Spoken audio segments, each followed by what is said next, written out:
What's up, guys? Mr. Dan here. Welcome back to another Martial Arts Monday review. This month, for the month of November, we're doing Norris November. So all of the reviews this month will be of Chuck Norris films. Today, we're taking a look at Forced Vengeance, directed by James Fargo, who directed a few Clint Eastwood films. And this is certainly one of Chuck's better efforts, I think. And, I'm kind of dividing his films into two categories. The ones that are like martial arts centric, have a lot of fight scenes, and the ones that are more just like action films. So some of those will not be reviewed on Martial Arts Monday, but I will review them this month. So for Martial Arts Mondays, we're going to review films that are heavy on the martial arts, and this is certainly one of them. He plays a security expert in Hong Kong who works for a casino that's owned by his father. His father sort of adopted him and his brother. And his brother is unfortunately in over his head when it comes to borrowing money, and a rival casino is pressuring them to sell out, and Chuck has to put a couple of their goons in their place the way he does. He's also kind of dealing with internal matters in the security. You got people stealing and things like that. He's always keeping an eye on that.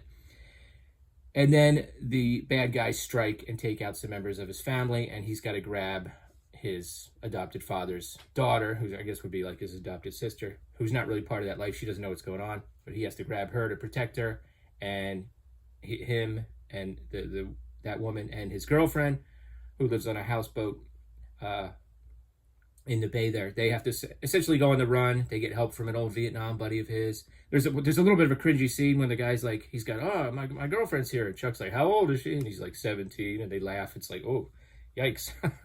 I mean, you could have had this sort of the same effect if he said like 25, you know what I mean? Or 22 or whatever. But anyway, that was a little cringy.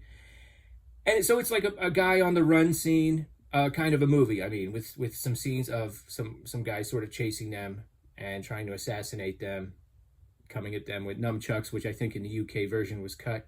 And now that I said that, I kind of feel like maybe I reviewed this film before, because I remember talking about this. If I have, oh well, here we go. Yeah, and the guy sees Chuck and he runs, but he comes back with some other guys, and that's kind of a comical scene. Eventually, he has a confrontation with the main villain on a boat, and it's pretty good. The guy picks up a pole that they use on the boat, and it's essentially like a staff, so they have a pretty good fight. Now, one thing, there's no real indication that this guy knows martial arts throughout the movie. He's a good villain. He's like real sinister and intense, you know what I mean? He's a really good actor, and he's a good villain, but you never know that he's good at martial arts until the end. I always kind of like it when you get that indication. Like Lone Wolf McQuade, David Carradine's character is a former karate champion. Action Jackson, we see Craig T. Nelson sparring with someone and beating his sparring partners up, so it prepares you for the final confrontation. There's a scene where he comes into a party and Richard Norton, wearing a pair of red silk shorts that would probably be tight on my granddaughter. That's all he's wearing. He comes up, he puts his hand on Chuck like they're going to fight, and then Chuck scares him away, and he walks away. That was a little disappointing. I wanted to see a fight, but we'll get to some more Richard Norton action when we do the Octagon, so don't worry. Check out Gareth from Video Tasties over in the UK. He did an interview with Richard Norton where they reviewed some of his best fight scenes. That was really cool. Anyway, that's pretty much it. It's a guy on the run. He's kind of the authorities, Interpol or whoever, they're kind of working. They arrest him at one point, but then they kind of realize, hey, we could use this guy. So they have that kind of tense relationship where one of the agents is like, I'm going to look the other way while you do what you do. And Chuck does what he does. And it's a Chuck movie. One of the highlights is, you have the final fight is very good.